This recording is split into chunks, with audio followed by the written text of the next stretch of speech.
지금 이 순간 거울 앞에 서서 배를 보셨을 때 나이 드니까 그런 거지. 하고 그냥 넘기신 적이 있으신가요?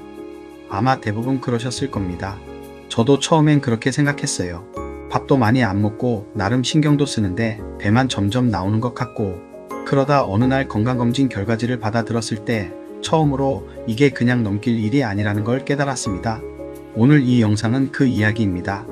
배만 나오는 체형이 왜 위험한지, 그리고 지금 당장 뭘 바꿔야 하는지 10분이면 충분합니다. 끝까지 보시면 오늘 저녁부터 바로 시작할 수 있어요. 대한민국 50대 남성의 절반 이상이 복부 비만입니다. 60대 여성도 절반을 넘어요. 그런데 더 충격적인 건 체중은 정상인데 배만 나온 분들이 오히려 더 위험할 수 있다는 겁니다. 체중계 숫자는 안심인데 배 안에서는 보이지 않는 지방이 조용히 쌓이고 있어요. 의학계에서는 이걸 마른 비만이라고 부릅니다. 겉은 괜찮아 보이는데 속이 위험한 상태. 지금 이 영상을 보고 계신 분들 중에 이미 여기에 해당하시는 분이 분명히 있을 거예요. 왜 이게 그렇게 위험한 건지 지금부터 천천히 풀어드릴게요. 배를 한번 살짝 꼬집어 보세요. 손가락에 잡히는 그 말랑한 살, 이건 피하지방이에요. 피부 바로 아래에 있는 창고 같은 지방이라 사실 건강에 큰 위협이 되지 않습니다. 진짜 문제는 꼬집어도 잡히지 않는 곳에 있어요. 위와 장, 간 사이사이에 끼어 있는 내장지방. 이건 창고가 아닙니다. 공장이에요. 24시간 쉬지 않고 염증 물질을 만들어서 혈액 속으로 뿌립니다. 그게 온몸을 돌아다니며 혈관을 망가뜨리고 당뇨를 부르고 심장을 위협합니다. 내가 복부 비만인지 확인하는 가장 쉬운 방법은 줄자입니다. 공복 상태에서 배꼽 위치에 줄자를 두르세요. 남성 90cm 이상, 여성 85cm 이상이면 복부 비만입니다. 체중계가 아니라 줄자가 기준이에요. 저는 진짜 많이 먹지도 않아요. 그런데 왜 배는 계속 나와요? 이 말씀 정말 억울하실 만합니다. 이건 의지 문제가 아니에요. 몸의 구조가 바뀌는 거예요. 나이가 들면 기초대사량이 떨어집니다. 아무것도 안 해도 소비되는 에너지가 줄어드는 거예요. 똑같이 먹어도 남는 에너지가 많아지고 그게 배 안쪽 지방으로 들어갑니다. 거기다 근육도 줄어요. 근육은 에너지를 가장 많이 태우는 조직인데 40대 이후로 매년 조금씩 자연히 감소합니다. 근육이 줄면 더 쉽게 지방이 쌓이는 몸이 되는 거죠. 호르몬도 빠뜨릴 수 없어요.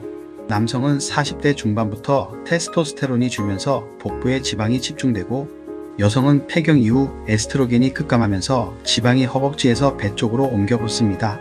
젊을 때 잘록했던 허리가 50대 이후 없어지는 이유가 바로 이겁니다. 나쁜 식습관 때문만이 아니에요. 그렇다면 생활 속에서 배를 나오게 만드는 것들은 뭐가 있을까요? 흰 쌀밥, 흰빵, 라면 같은 정제 탄수화물이 혈당을 빠르게 올리고, 인슐린이 과도하게 나오면서 남는 당분을 내장 주변 지방으로 저장합니다. 여기에 술이 더해지면 상황은 더 나빠져요.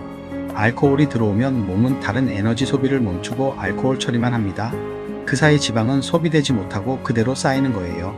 앉아서 보내는 시간이 길수록, 식후 바로 소파에 눕는 습관이 있을수록 내장 지방은 빠르게 쌓입니다. 스트레스도 마찬가지예요. 스트레스를 받으면 코르티솔이라는 호르몬이 복부에 지방을 집중적으로 쌓으라는 신호를 보냅니다. 노후 걱정, 건강 걱정, 가족 걱정, 이 마음의 무게가 실제로 배를 나오게 한다는 거예요. 마지막으로 수면 부족.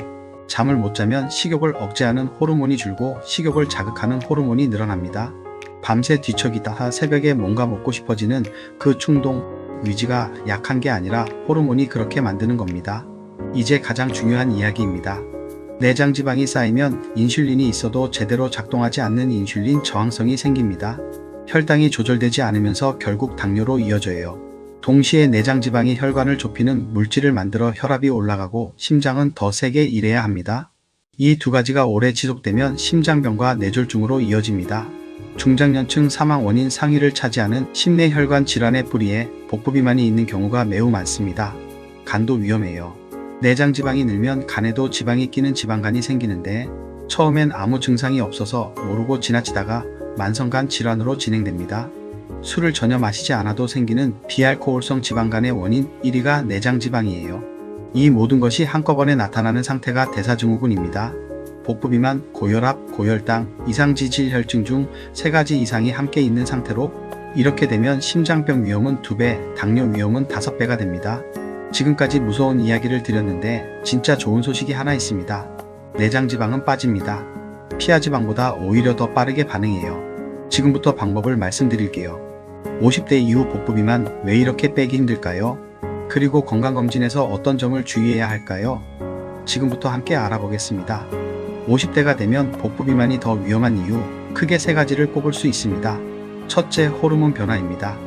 여성은 폐경 이후 에스트로겐 분비가 줄면서 복부에 지방이 쉽게 축적됩니다.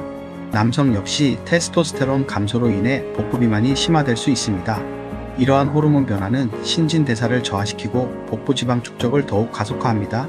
둘째, 근육량 감소입니다. 나이가 들수록 근육량이 자연스럽게 줄어들면서 기초대사량이 낮아집니다. 기초대사량은 우리가 가만히 있어도 소모하는 에너지 양인데, 근육량이 줄면 이 에너지 소비량이 줄어들어 잉여 에너지가 복부에 쌓이기 쉬워집니다. 셋째, 만성질환 위험 증가입니다. 50대 이후에는 고혈압, 당뇨병, 고지혈증과 같은 만성질환 발생 위험이 높아집니다. 복부 비만은 이러한 만성질환을 더욱 악화시키는 요인이 되므로 각별한 관리가 필요합니다. 그렇다면 50대 건강검진에서 복부 비만과 관련하여 어떤 점을 주의해야 할까요? 첫째, 허리둘레 측정은 필수입니다. 남성은 90cm, 여성은 85cm 이상이면 복부 비만으로 진단됩니다.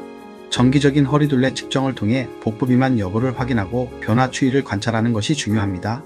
둘째, 혈액 검사를 통해 대사증후군 위험을 평가해야 합니다. 공복 혈당, 중성지방, HDL 콜레스테롤 수치를 확인하여 대사증후군 위험을 평가하고 필요시 전문의와 상담하여 관리 계획을 수립해야 합니다. 셋째, 복부 초음파 검사를 고려해 볼 수 있습니다. 복부 초음파 검사를 통해 간, 담낭, 췌장 등 복부 장기의 상태를 확인하고 지방간 여부를 진단할 수 있습니다. 특히 비알코올성 지방간은 복부 비만과 밀접한 관련이 있으므로 주의 깊게 살펴봐야 합니다. 넷째, 필요에 따라 복부 CT 검사를 고려합니다. 복부 CT 검사는 내장지 방량을 정확하게 측정할 수 있는 방법입니다. 특히 마른 비만이 의심되는 경우 복부 CT 검사를 통해 내장지 방량을 확인하고 적극적인 관리 계획을 세우는 것이 좋습니다. 50대 이후 복부 비만은 단순한 체형 변화가 아닌 건강을 위협하는 심각한 문제입니다.